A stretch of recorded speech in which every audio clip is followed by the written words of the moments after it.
Hello student, आज के video में हम लोग कक्षा 6 के हिंदी फर्स्ट में चैप्टर 8 अनोखा पुरस्कार के प्रश्न अभ्यास को करेंगे। क्योंकि पिछले वीडियो में हम लोग इसको पढ़ चुके हैं, पीछे के 2 वीडियो में। तो आइए हम लोग इसके प्रश्न अभ्यास को समझने का प्रयास करते हैं। प्रश्न अभ्यास में देखिए, पहला प्रश्न जो है, करेक्ट नीचे दिए प्रश्नों के उत्तर दीजिए। मौखिक प्रश्न है। और राजा कहाँ खड़ा हो गया था? तो हम लोग जैसा कि चैप्टर पढ़े हैं कि राजा जो है शिकार करते करते जंगल में जब भटक जाता है तो वो जंगल से बाहर निकल करके एक सड़क किनारे खड़ा हो जाता है, जो सड़क किसी के घर को जाती है। तो राजा जो है वो कहाँ खड़ा हो गया? तो सड़क किनारे खड़ा हो गया था। राजा को जंगल में कौन मिला? तो राजा को जंगल में वन रक्षक मिला था, पुंडरीक, जो उनका वन रक्षक था, उनके ही राज्य के वन की रक्षा करता था, जो उनको मिला। तीसरा प्रश्न, वन रक्षक ने राजा से क्या पूछा? तो वन रक्षक ने राजा से क्या पूछा?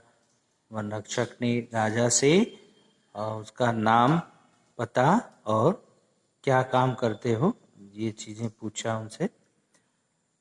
राजा ने एक रात झोपड़ी में रहने के लिए वन रक्षक को क्या इनाम दिया? तो राजा ने एक रात झोपड़ी में रहने के लिए वन रक्षक को अपनी जेब से 1 रुपया निकाल कर दिया। राजा को कौन सी बात पर आश्चर्य हो रहा था? राजा को कौन सी बात पे आश्चर्य हो रहा था? तो राजा को उस बात पर आश्चर्य हो रहा था कि जो अंधेरा है वो भी आज उनसे डर नहीं रहा है और बढ़ता ही चला जा रहा है। जो दिशाएं उनके आतंक से भयभीत होती थीं, आज वो भी चुप हैं। इसलिए राजा को आश्चर्य हो रहा था। देखिए, लिखित प्रश्न में लघुत्तरीय प्रश्न है। इसमें पहला प्रश्न जो है, राजा पर वन रक्षक ने क्या आरोप लगाया? तो राजा पर वन रक्षक ने यह आरोप लगाया कि तुमने अभी अभी इस राज्य के जंगल में एक हिरण को गोली से मारा है। यानी गोली चलाने का आरोप लगाया और गोली चला के हिरण को जान से मारने का आरोप लगाया था। पुंडरीक कौन था?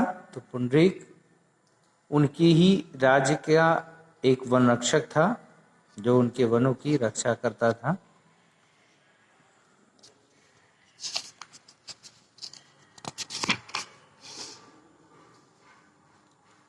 राजा ने पुंडरीक को अशिष्ट व्यवहार करने पर भी दंड क्यों नहीं दिया? तो राजा ने पुंडरीक को अशिष्ट व्यवहार करने पर भी दंड इसलिए नहीं दिया क्योंकि वह पुंडरीक जो वन रक्षक था वो अपने कर्तव्य का पालन कर रहा था। क्योंकि उसकी वह ड्यूटी थी कि वह किसी भी अनजान व्यक्ति को इस जंगल से जाने न दे। वो तो अपने कर्तव्य का पालन कर रहा था, तो वो उसका व्यवहार अशिष्ट नहीं हुआ क्योंकि वह अपना कर्तव्य पालन कर रहा था। इसलिए राजा ने पुंडरीक को अशिष्ट व्यवहार करने पर भी दंड नहीं दिया। राजा ने अपना परिचय किस प्रकार दिया? तो राजा ने अपना परिचय राजा के एक भक्त के ही रूप में और उनके एक अफसर के रूप में दिया कि मैं भी एक राजा का अफसर ही हूँ, अधिकारी हूँ, जो इस जंगल में राजा के साथ शिकार करने आया था, भटक गया हूँ, बहुत दूर हूँ। तो राजा ने अपना परिचय राजा के अधिकारी के ही रूप में दिया। 5वां प्रश्न, वन रक्षक को राजा की बात में सच्चाई की कमी क्यों लगी? तो वन रक्षक को राजा की बात में सच्चाई की कमी इसलिए लगी क्योंकि राजा सही अपना नाम पता नहीं बता पा रहे थे। राजा अपना सही नाम पता नहीं बता पा रहे थे कि वो क्या करते हैं, कौन है, इसलिए उसको सच्चाई में कमी लगी वन रक्षक को। दीर्घोत्तरी प्रश्न है। दीर्घोत्तरी प्रश्न में देखिए, पहला प्रश्न है, जंगल में रास्ता भटकने के बाद राजा के मन में कैसे विचार आने लगे। तो जंगल में रास्ता भटकने के बाद राजा के मन में ये विचार उत्पन्न होने लगा कि आखिर एक राजा होने के साथ साथ मैं भी एक मनुष्य हूँ और रास्ता भूल सकता हूँ। और रास्ता भूल सकता हूँ।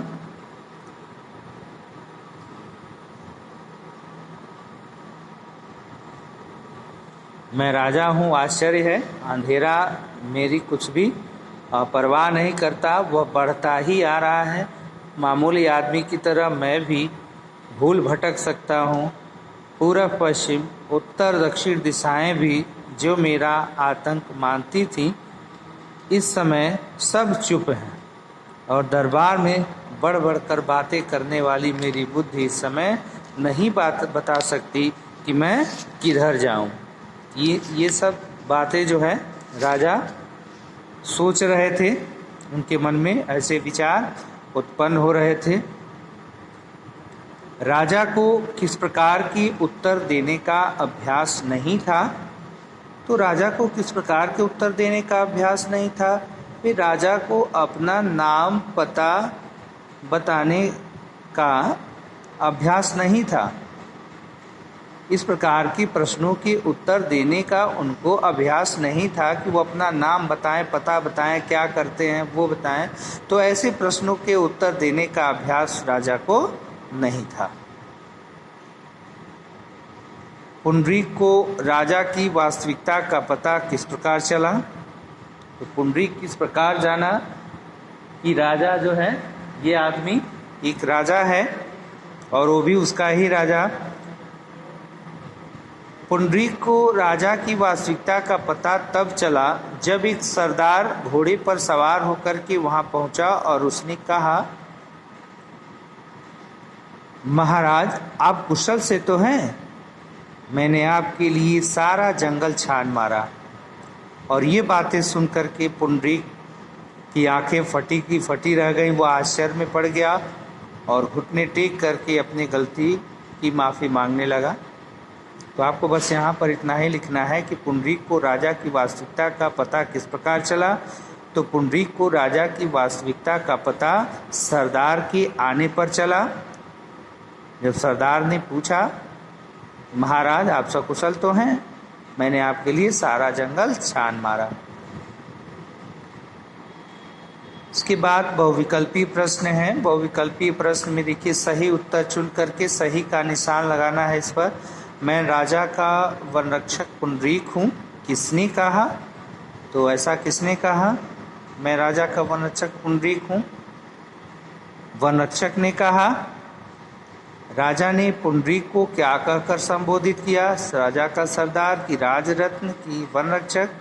तो राजरत्न कहकर संबोधित किया, यानी राज का गौरव कहकर उनको संबोधित किया पुंडरीक को। राजा ने पुंडरीक को क्या पुरस्कार दिया, घोड़ा दिया, सेनापति का पद दिया या 1000 रुपये सालाना। तो राजा ने पुंडरीक को 1000 रुपये सालाना आजीवन देने के लिए दिया, पुरस्कार दिया। प्रश्न नंबर 2 देखिए, पठित गद्यांश को पढ़कर प्रश्नों के उत्तर लिखना है। यानी इस अंश को हम पढ़ेंगे, पढ़ने के बाद इन प्रश्नों को पढ़ करके हमें यहीं से उत्तर देना है। मामूली आदमी की तरह मैं भी भूल भटक सकता हूँ। पूर्व पश्चिम उत्तर दक्षिण दिशाएं भी जो मेरा आतंक मानती थीं, इस समय सब चुप हैं। दरबार में बढ़ बढ़ कर बातें करने वाली मेरी बुद्धि इस समय नहीं बता सकती कि मैं किधर जाऊं। और ये बढ़िया बढ़िया चमकीले कपड़े, ओह मुझे बहुत भारी लग रहे हैं। आज मेरा अभिमान मुझे झूठा जान पड़ रहा है।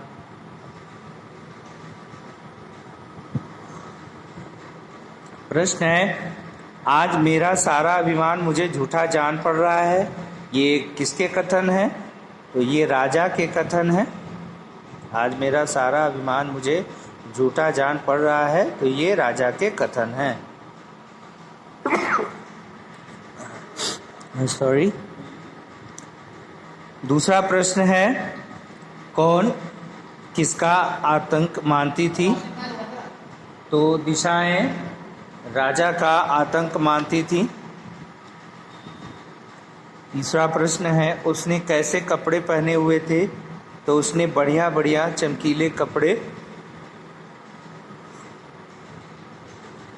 बढ़िया बढ़िया चमकीले और बहुत भारी कपड़े पहने हुए थे। अब देखिए प्रश्न है कुछ व्याकरण से, क्या कह रहा है इसमें? वाक्य में संज्ञा या सर्वनाम का संबंध क्रिया के साथ कारक ही जोड़ते हैं। कारक ही शब्द को पद बनाते हैं और वाक्यों के अर्थ को स्पष्ट करते हैं। जैसे साहिल बैग खाना रखा, यह अस्पष्ट वाक्य है, स्पष्ट नहीं हो रहा है। यह वाक्य अधूरा व अस्पष्ट है। यदि कारकों का प्रयोग करें तो वाक्य बनेगा साहिल ने बस्ते में खाना रखा। तो यहाँ ने और में कर्ता कारक और में अधिकरण कारक का चिन्ह है, तो कारक के माध्यम से इसका अर्थ स्पष्ट हो गया वाक्य का। इस प्रकार कारक वाक्यों के अर्थ को स्पष्ट करते हैं।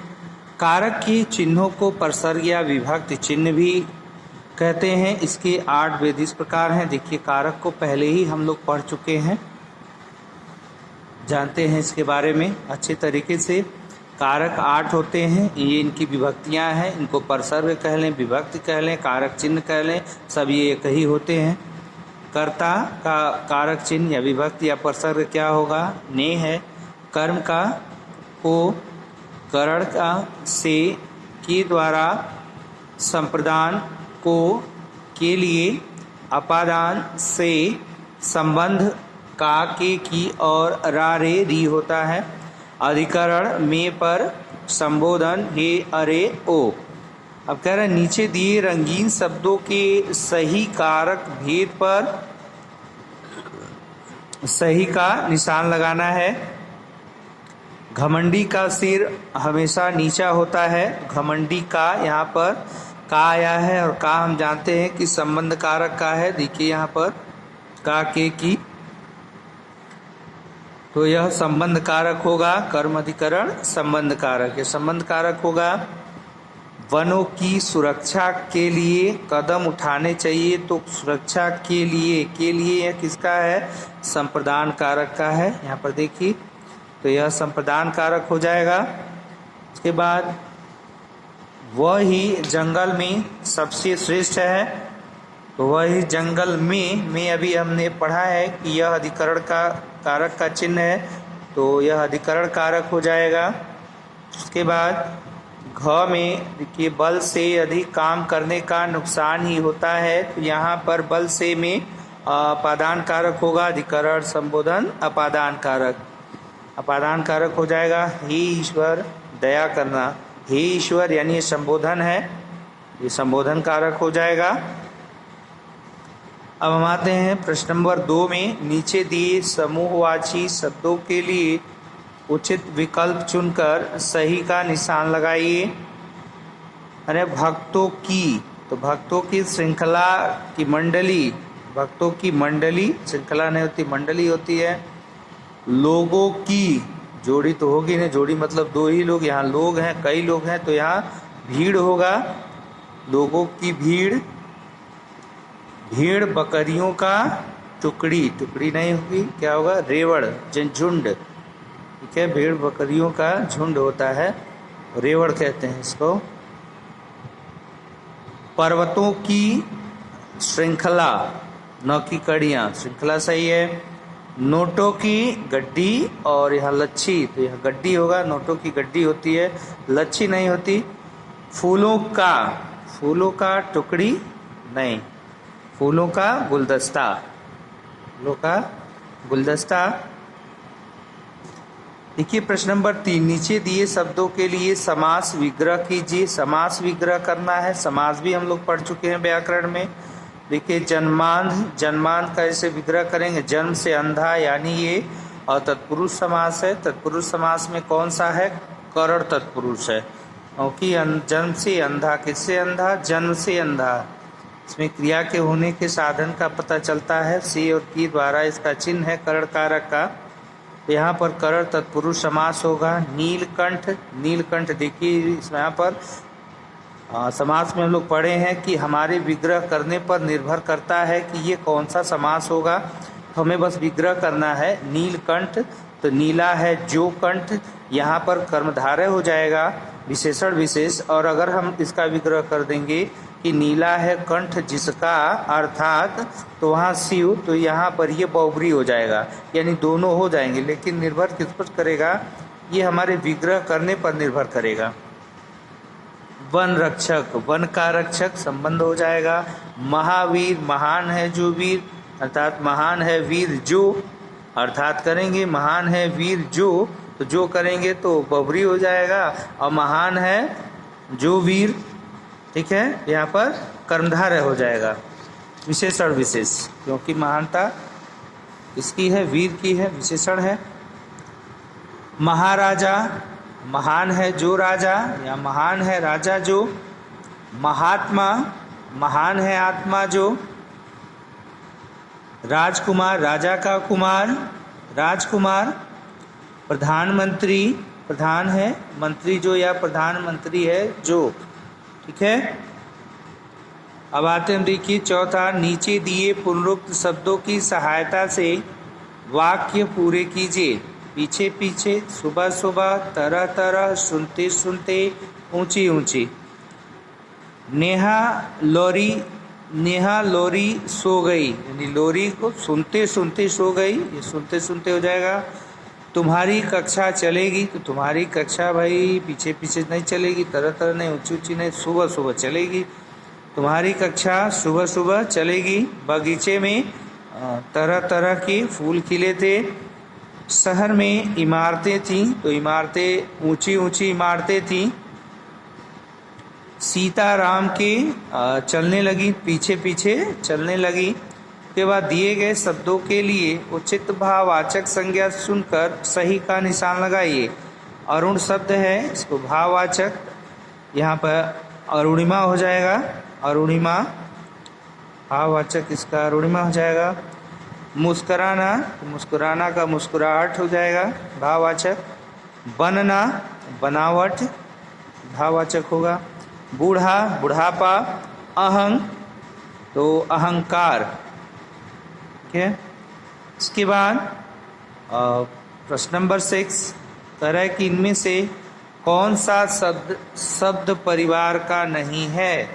ये कौन सा शब्द ऐसा है जो शब्द परिवार का नहीं है, यानी दिन है तो दिन से संबंधित, दिनचर्या मतलब भी दिन से ही है, और दीनता ये दिन से नहीं है।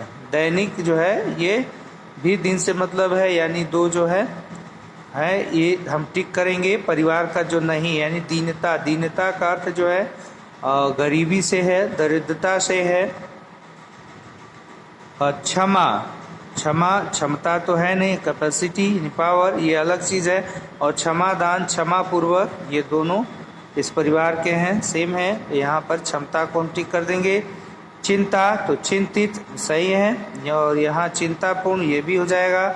और चितेरा ये गलत है, ठीक है ना, ये गलत है, परिवार का नहीं है, हमको बस टिक करना है। यहाँ पर आप लोग टिक ना करें क्योंकि ये दोनों सेम है। ये चितेरा को हम टिक करेंगे क्योंकि ये परिवार का सदस्य नहीं है, ये अलग शब्द है। दुख, दुखांत, दुस्साहस, दुखद, तो दुखद और दुखांत दोनों एक है।